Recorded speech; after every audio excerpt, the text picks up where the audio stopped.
In this Tools of 10, we will be looking at ways to develop phonological awareness and phonemic awareness in young children, which are key foundational skills.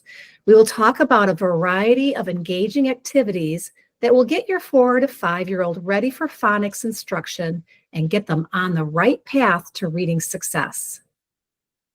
Phonological awareness and phonemic awareness refer to spoken or oral language. Phono comes from the Greek meaning sound.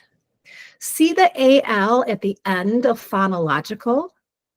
Phonological awareness is all of the things related to understanding the sounds in our oral language, no written words. Children explore the sounds in our oral language by clapping syllables, hearing rhymes and alliteration, and listening to songs.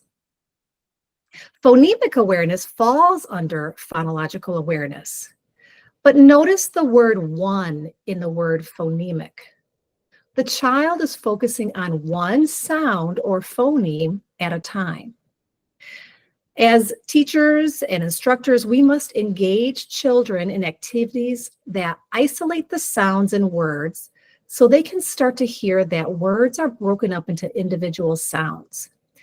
Those activities include directly teaching individual sounds with their letter shapes, sorting objects by the initial consonant, arm tapping and blending sounds together, building words with letter tiles, tapping sound charts, and more.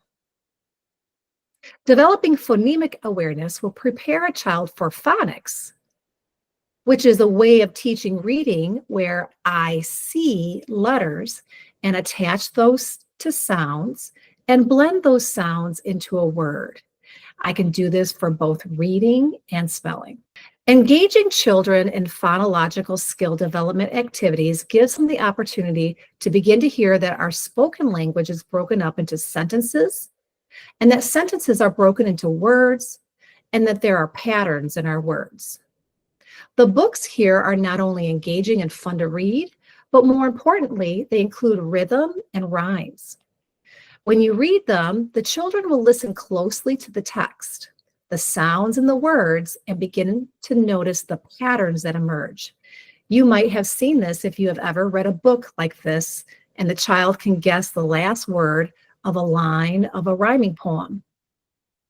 Singing songs also develops phonological awareness. Singing slows down language, making it easier for children to hear all of the syllables in words. Singing also breaks down words into different notes, which helps children play with and recognize different sounds. In these examples, children are listening to and recognizing rhymes and manipulating sounds. In the song, "A Hunting We Will Go," children learn about rhyming words in a fun way as they rhyme animal names with objects. In the "Apples and Bananas" song, children use repetition as they manipulate the sounds and syllables by changing the vowel sound. And in "Old MacDonald's Farm," children learn to manipulate sounds when they make the animal sounds for each animal in the song. Children are learning so many aspects of the language. Being able to break words into syllables is a key skill for reading and spelling later on. When we clap syllables with children, we help them to begin to experience that words can be broken into parts. Clap and count syllables throughout the day with your child. Use this as a way to learn new vocabulary and reinforce other skills like naming numbers, colors, shapes, days of the week, etc. To prepare a child for using phonics, they also must know the sounds that letters make. Most preschools engage in that activity in their classrooms, but often with letter names. We want to make sure we overteach sounds, since a child needs those to read phonetically or sound by sound. A straightforward way to practice letter sounds in a few minutes a day is to tap the brain-friendly reading sound chart or any chart the child has available. It builds letter sound correspondences and phonemic awareness, which is hearing the individual sounds and words at the same time. And finally, two multisensory activities we use in brain-friendly reading for 4 to 6-year-olds are initial consonant sort and the secret decoder game. Initial consonant sort allows the child to focus just on the first sound in a word as they sort objects. The secret decoder game prepares a child for blending sounds into words orally. The child identifies objects by listening to the individual sounds as they are arm tapped. Only when a child is successful with secret decoder game are they ready to read. And I'm going to demonstrate both of those activities. For the initial consonant sorting, that's where a child is focusing on just one sound, the initial sound in objects. So you can start with 2 sounds, you could do 3 depending on the child, but let's say we want to focus on the f and the t sound here. So you're going to pick some objects, and these are some CBC objects, and you're first going to start by talking about them because you want to build that vocabulary and background knowledge. So you're going to talk about what each of the objects is. Fan, this is the letter 10. This is a top, which is a toy that you spin. This looks like a pin, but it's actually called a tack. And this is a fox.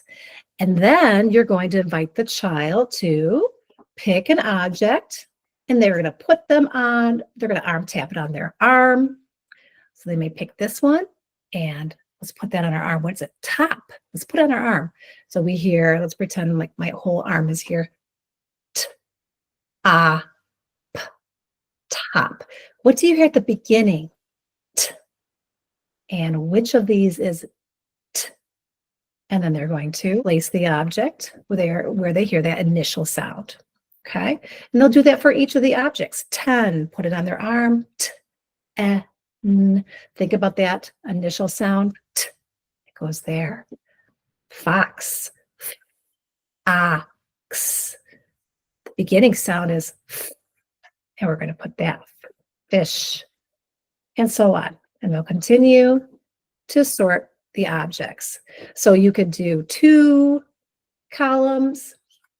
You can decide you want to do 3 and add a third consonant, depending on what the child needs. The second game is called the secret decoder game. And here we're also working with objects. For the secret decoder game, you need a container. I have a bag here, but you can use any kind of container. And you're going to put 4 to 5 objects inside the bag. You can invite the children to pick out one object at a time, and you're going to talk about them because, again, you want to build that vocabulary, background language. So this is a bag. It's like a little bag. It's got a little zipper. You'll talk about each of the objects as they pick each one out. Ooh, that's a queen that's on that card. You might talk about this as a star, cube, pen, and so on. So you might pick out just a few things, and then you're going to tell them that I can speak in code. Let's see if you can find the object that I'm saying. I might start by putting it on my arm. I'm going to say cube and see if they can identify the cube. Now, if they can't identify it by those separate sounds that they're hearing, I can blend a couple together. Maybe I can blend the beginning and the middle sound together. Cube. And see if they can find it.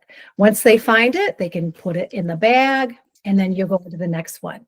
The next one is and see if they can identify that object.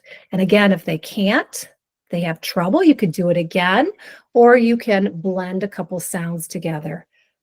And you might continue to blend it until they can identify, oh, it's a pen, that's right.